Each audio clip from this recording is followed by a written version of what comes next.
Question, Swamiji, has to do with futurist body, because for 5,000 years Hindu body has been the same. Yes. Indian body, I mean the human body, since beginning of time as we remember it. We have two eyes, we have two, whatever. Our physical metabolism is same.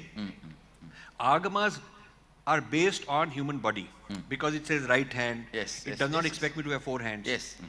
So, and the kind of food, it knows my metabolism. For the first time, science is now able to tamper and intervene with bodies. Like we make genetically modified food. So there's a tomato which lasts longer and grows better and whatnot, looks nice, but it has got one gene from a pig added, so it becomes resistant. So science is actually coming up with hybrid creatures where one jiva and another jiva are mixed up to make a new kind of jiva which was not there in nature. So with stem cells, scientists might be able to help somebody grow a new organ. So your liver is destroyed, you grow a new liver. I know an organ transplant I want to discuss also. I knew one person, she had 3 kidneys.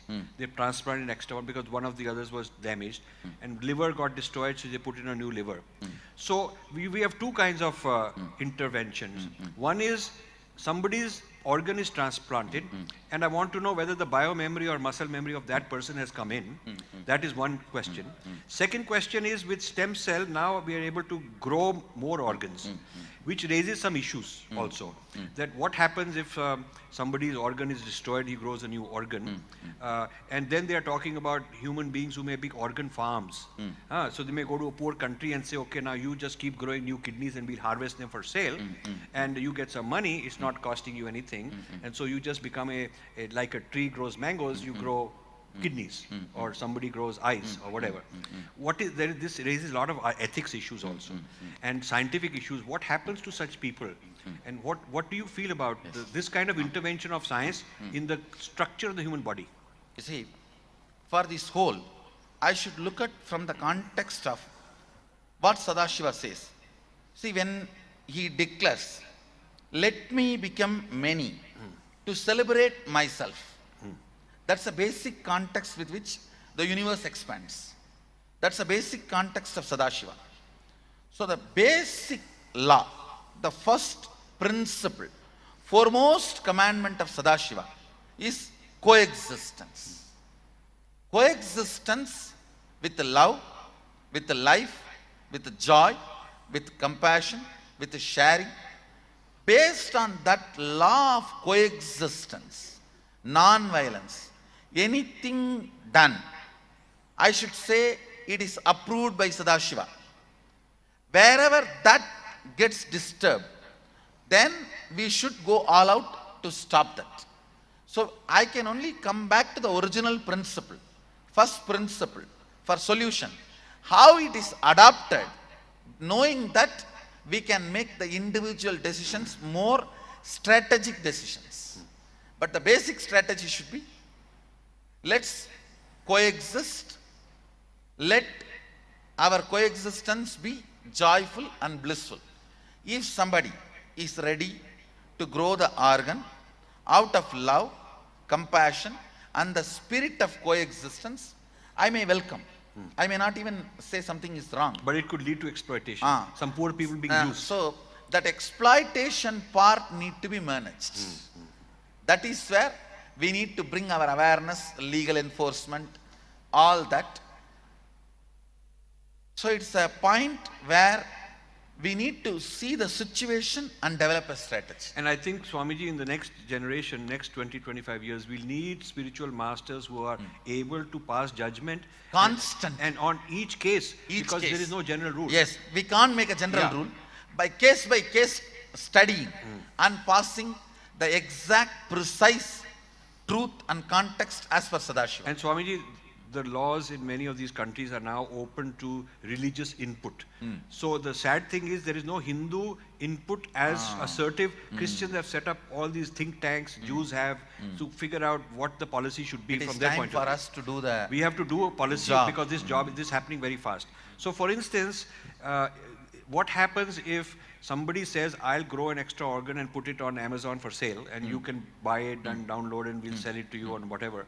So the argument is that if the seller wants to sell, the buyer needs the organ, why are you interfering? So there is this kind of a thing going on. Does organ have rights? And is there such a thing as an artificial organ that somebody has grown which is sold like potatoes and mangoes?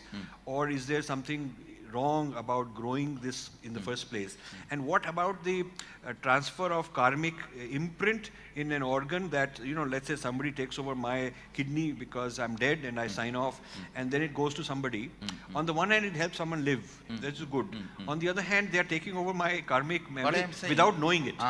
See, when it comes to giving life, Yes. the small karmic thing is okay to be tolerated. Right. So even from my view, I will bring only non-violence and coexistence as the only principle to measure and judge in any of these situations other than anything else. So Swamiji, another question comes. Let's say they're able to implant something in the eye and give you vision which is telescopic, microscopic, night vision.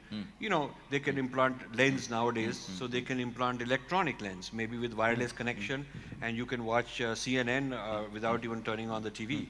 It may happen. They just put some lenses. So when these things happen, we may become like superhuman because there may be people who can, whose muscles can run very fast and they don't need to, you know, there may be all kind of things happening. There may be a different source of energy inside the body planted that lasts you for 100 years and keeps giving you some energy. So these bionic human beings, is there an ethics for them, against them? Is this part of human evolution? Or is it some kind of a tampering that we should worry about? I should say, as long as they do not limit or stop, interfere in the conscious evolution of births and deaths and completion and liberation, all these are welcome. But if they are trying to interfere in the completion and liberation, the highest truth of moksha, then this should not be part of our life. A misuse would be where somebody is able to control the person's thoughts. He's planted some chip and now he can control their thoughts. So then the ISIS can create a big army. ISIS can create an army that can just kidnap some young kids and manipulate, brainwash them. So those dangers should be attended very carefully. Yeah. So this will increase the need for spiritual adhikaris. Yes. To be sitting there like judge almost, saying, okay, this one good, this one don't good, because average person cannot be given all the rules of Agama. The person has to take every case. And you see, it's like Agama's constitution structure exists. Right. So every situation need to be taken from that constitution structure, it has to be handled. Yes, yes. So now one of the things I wanted to ask is about collective evolution. Sri Aurobindo, his signature idea was that while everybody is talking about, you know, moksha, stopping there, why stop there? He felt that those who achieved a certain state, as per the conventional idea of Advaita Vedanta, then need to have an evolution of beyond that, and he predicted that there will be a collective evolution of humanity. So a critical mass of human beings will evolve to a super conscious state. They'll become, their bodies will change, their brains will change, and then this will become like a species looking at humans the way humans look at monkeys. In other words, they will have some powers, such powers that we ordinary human beings will look like another species. So what do you think of that? What he says is right. Only thing I wanted to tell, moksha is not withdrawal as the Neo-Vedantis describe. Right. Actually, pratyahara is withdrawal. That is only a technique for some limited time. When the real living enlightenment happens and Sadashivatva happens, it only manifests. It is not withdrawal. So what Aurobindo says, I accept and agree 100%.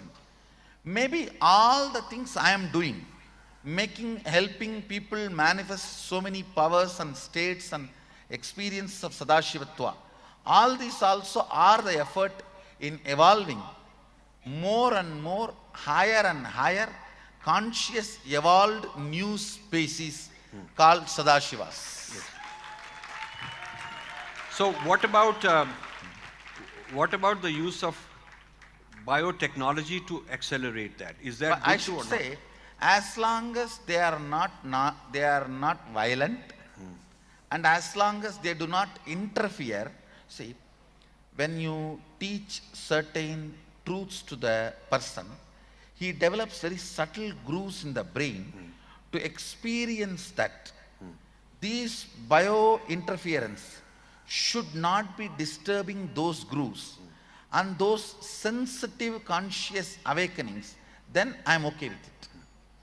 As long as they do not teach violence, they do not interfere with this conscious evolution, I'll be very happy with it. Because just like using the spectacles and using this mic, Yes. this does no way stops us being more agamic or being more sadashivatva. Yes. So because they don't stop, I'm ready to use. Anything which does not stop manifesting sadashivatva, I'm ready to accept. I call them modernization. But I'm not interested in anything which stops it to allow as part. You see, like for example, I'm ready to have this microphone. I'm ready to have the camera. All this does not stop my sadashivatva. But I'm not interested in McDonald's. I'm not interested in Pizza Hut.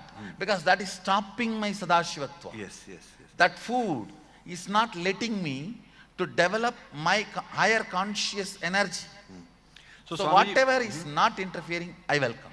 So one of the cases of an example I want to bring to you for your evaluation, because it's happening a lot, and the non-Hindu religious leaders have given a lot of opinions in the courts in US, but no Hindu has really come forth. Is this situation where, you know, people are now living longer and longer, but they're not necessarily happier and happier, and some of them end up like vegetables. So at what stage should it be allowed that the person should say, I'm terminally ill, they've given me so many weeks to live, I'm in intense pain, I would like to put myself to death. To not a suicide in the normal sense, but somebody who is, now there is this law coming, and they're debating this from a religious point of view with no Hindu input. The law says that if the person has been certified by so many different doctors that he's ill, and terminally ill, he's got intense pain, there is zero chance of him living, and he himself says, rather than going through pain and death, I just want to go to death. The alternative is that we just keep him like a zombie until he dies, but it's not a happy life. We just keep him alive just to be compliant with the law. So sometimes the family also feel that this is his wish. He also puts it, there's something called, you know, living will and all that. You can put all this stuff and say, under these circumstances, you can put me to death. So what is the Hindu view on a person reaching a state where he wants to voluntarily die just to save pain? I should say, at least 6-7 references. I was also thinking and analyzing and collecting references from the scriptures. At least 6-7 references supports only extension of life. There are 2 references I can say, very clearly says, all the new knowledge we acquire also should be directed towards the extension of life. So this makes it very clear, without any ambiguous, without any dilemma, that we should be supporting life. How we apply? Now we will have to bring it from situation to situation and pass the detailed understanding. Basically, if you ask me the first opinion, from all my research and my understanding, I will only say, let us evolve a system. All our best available knowledge, resources, everything is put to support life. But what if it's at the cost of pain? The guy is alive, but he'll be paining. He won't be walking, he won't be happy. A miserable life. So he says, I'm better off dead. If we can do something to help the person to even be out of pain, if we can put some resources and energy and understanding in that line, that will be more, that is what will be my view as on now at least. Yeah, no, that is good.